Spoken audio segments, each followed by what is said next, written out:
Eu quero cumprimentá-lo com a paz do Senhor, dizer que é um prazer ter você aqui comigo novamente para iniciarmos mais um guia de estudo preliminar, tá? Nas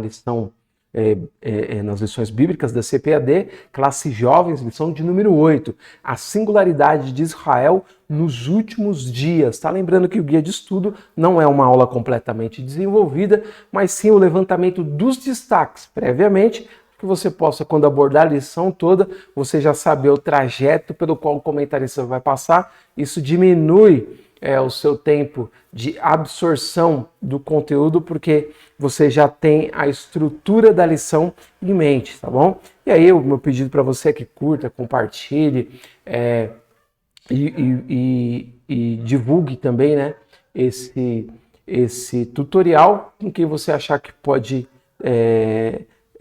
ter alguma utilidade para essas pessoas, tá bom? Então, como eu disse, lição de número 8, a singularidade de Israel nos últimos dias. E aí, esse tópico aqui, esse slide, onde eu coloco todos os tópicos da lição e os subtópicos, é o que eu quero que você dê uma paradinha, faça uma leitura tranquila de cada um desses pontos para você ter esse mapa mental, tá? Desse percurso pelo qual o comentarista vai passar. E aí, na sequência, você lê a introdução. Quando você fizer essa ação, você já vai ter automaticamente uma aceleração da absorção, tá? Você vai aprender a lição com mais facilidade, você sabe exatamente os passos que o comentarista vai dar, ok? Aí, o texto do dia diz o seguinte: e abençoarei os que te abençoarem, e amaldiçoarei os que te amaldiçoarem. Em ti serão benditas todas as famílias da terra. Gênesis 2 e 3. Síntese: Israel é a menina dos olhos de Deus, para quem foram feitas as promessas inefáveis. Deus ainda tem um plano com o seu povo. Isso é muito lindo e joga por terra certos cristãos que não conhecem as escrituras de uma maneira mais sólida, acabam dizendo que a igreja substituiu Israel, quando na verdade o Novo Testamento diz que em Cristo Israel e gentios formam um único corpo.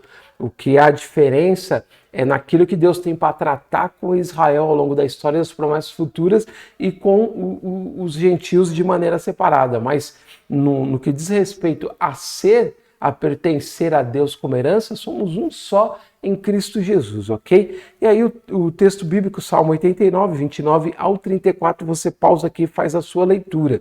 Tópico 1, plano divino para Israel.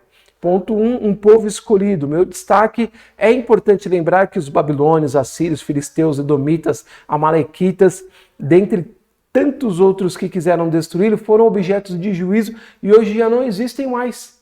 A bênção do Senhor permanece sobre Israel. Qual é o país que está aí até hoje? Permanecendo entre dezenas, quase 40 talvez, países e nações árabes. Está lá, um pontinho de nada, que é Israel, a qual Deus tem sustentado em suas mãos por causa das suas promessas. Isso é extraordinário. E outras nações que tanto afligiram eles, foram até usados como instrumento de Deus para corrigi-los, hoje já não existem mais. Mas o Senhor tem os preservado e isso é um testemunho glorioso para nós. Ponto 2, um povo com propósito. E abençoarei os que te abençoarem, amaldiçoarei os que te amaldiçoarem, em ti serão benditas todas as famílias da terra. Israel, portanto, foi escolhido para ser canal de bênção para todas as nações. A gente está cansado de saber, isso está lá no início em Gênesis, e a gente pode ver a confirmação disso ao longo da história, e o seu ponto mais alto no judeu específico, um homem singular chamado Yeshua, Jesus de Nazaré, que é o Messias, que é o Cristo de Deus, e ele traz esse apontamento ao máximo, né? Ao ponto mais alto, e se revela como a expressão maior do amor de Deus através de Israel. Por isso a bênção do Senhor alcança todas as nações. E 3, um povo com o futuro. Também vemos esse tema nos escritos de Paulo. Ele afirma que assim como os gentios estão sendo alcançados pela misericórdia de Deus por meio de Cristo, ainda chegará o tempo em que Israel será novamente envolvido na mesma misericórdia. Romanos capítulo 11, 30 ao 32, ele colocou aqui, mas seria o capítulo todo, você fica maravilhado com a expressão de Paulo ali, Deus usando profundamente para falar sobre o amor de Deus por Israel e que vai resgatá-lo nesse tempo futuro, e isso é muito lindo. 2, Tópico 2, juízo e redenção para Israel. O tempo de angústia para Jacó.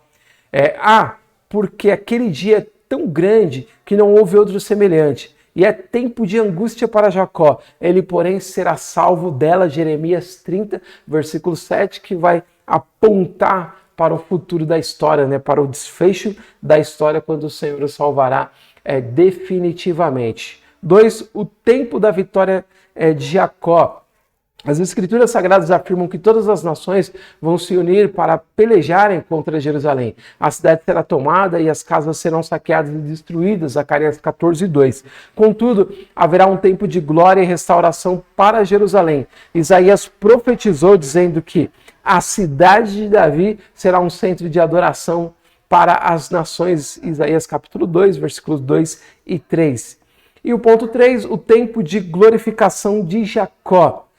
Haverá um remanescente judaico que reconhecerá a Jesus como seu Messias Redentor prometido, e em escala nacional todos o aceitarão, chorando. Israel será salvo pelo Senhor, o qual destruirá seus inimigos e exaltará Jerusalém sobre todas as cidades da terra. Zacarias capítulo 14, versículo 8 ao 11. É importante ler o livro de Zacarias, porque ele tem uma ligação muito forte com o Novo Testamento, particularmente com o Apocalipse, onde a gente vê aquilo que nós aprendemos no Novo Testamento já dito tanto por Isaías, como por Zacarias, como por Daniel. Então é muito importante fazer a leitura desses importantes profetas do Velho Testamento, ok? A gente vai para o ponto 3. Oremos por Israel. Deus pede que oremos por Israel. Destaque: o salmista Davi, inspirado pelo Espírito, pediu que orássemos pela paz de Jerusalém, Salmo 122 e 6. Ponto 2. Jesus pede que oremos por Israel.